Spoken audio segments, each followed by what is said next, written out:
শুধু বলতে চেয়েছিলাম যে যার সাথে যার মহব্বত হবে তার সাথে তার হাসর হবে।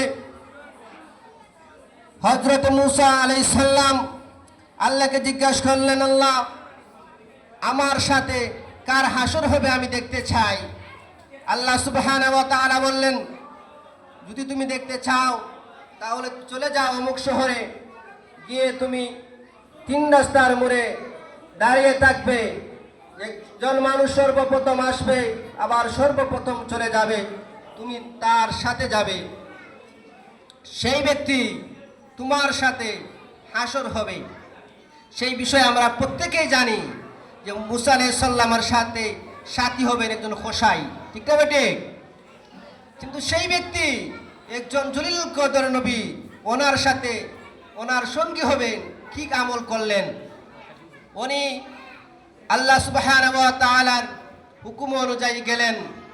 সর্বপ্রথম যিনি আসলেন আবার সর্বশেষে যিনি চলে গেলেন, ওনার সাথে তিনি গেলেন ওনার বাড়িতে। গিয়ে দেখেন ওনার একজন বৃদ্ধ মা ওনার খেদমত করেন, ওনাকে অত্যন্ত ভালোবাসেন, মহব্বত করেন। মা একজন জীর্ণ শীর্ণ দুর্বল হয়ে গিয়েছেন, বৃদ্ধ হয়ে গিয়েছেন, বার্ধক্য চলে আসছে। উনি ওনার মার খেদমত করেন আর এই খোসার কাজ করেন। উনি ওনার মার খেদমত অত্যন্ত বেশি করে করেন। সেই মার খেদমত করার কারণে, মাকে তাজিম করার কারণে, সম্মান করার কারণে আল্লাহ সুবহানাহু ওয়া তাআলা ওনার মর্যাদা এত বাড়িয়ে দিয়েছেন যে নবী মূসা আলাইহিস সালামের সাথে ওনার হাসর হবে, বলে সুবহানাল্লাহ। সেই জন্য আমার বাবারা, বন্ধুরা, যার করে মা ছাত্র বন্ধুরা বড়দেরকে সম্মান করবেন, ছোটদেরকে স্নেহ করবেন।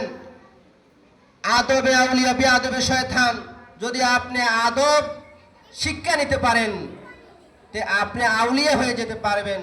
আপনি যদি বড়দেরকে সম্মান করেন, মা বাবাকে শ্রদ্ধা করেন, ভালো ব্যবহার করেন, তাদের সাথে সুন্দর ব্যবহার করেন, সুন্দর আচরণ করেন।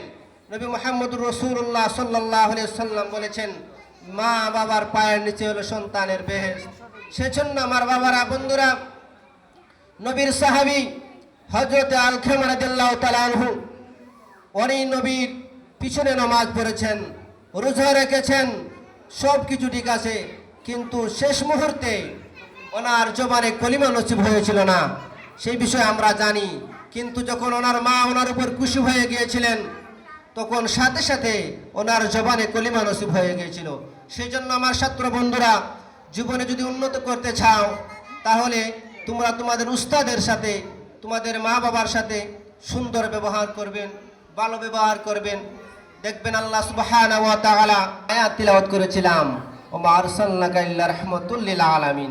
আল্লাহ সুবহানাহু ওয়া তাআলা বলেন, সৃষ্টি জগতের জন্য আমি আমার হাবিবকে সাইয়্যিদুল মুরসালিন খাতিমুল মুজনাবিন নবী মুহাম্মদুর রাসূলুল্লাহ সাল্লাল্লাহু আলাইহি ওয়াসাল্লামকে রহমত হিসেবে প্রেরণ করেছি। সম্মানিত সুধী, এই নবীর আগমনে আনন্দিত হয়ে সবাই মাতোহারা হয়েছিল।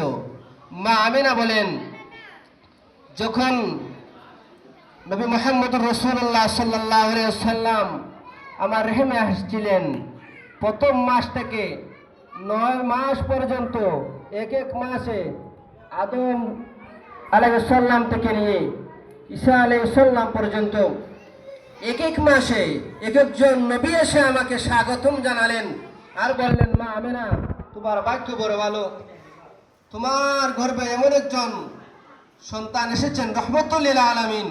মা আমিনা, তুমি তোমার এই সন্তানের নাম রাখবে মুহাম্মদ, তোমার সন্তানের নাম রাখবে মুহাম্মদ। মা আমিনা বলেন যে 9টি মাস, এক মাসে একজন নবী এসে আমাকে স্বাগতম জানালেন, আহলান সাহলান জানালেন।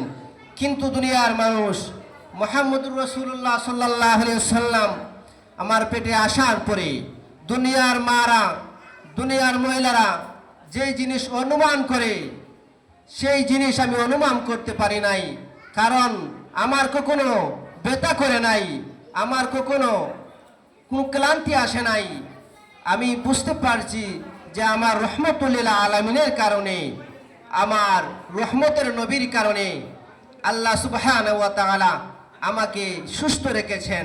এমনকি আমি মা আমেনা যখন রাস্তা দিয়ে হেঁটে যেতাম, মদিনার রাস্তা দিয়ে যখন আমি হাঁটতাম, যখন মদিনার পাথরগুলো আমার পায়ের নিচে পড়ে যেত, সেই পাথরগুলো মোমর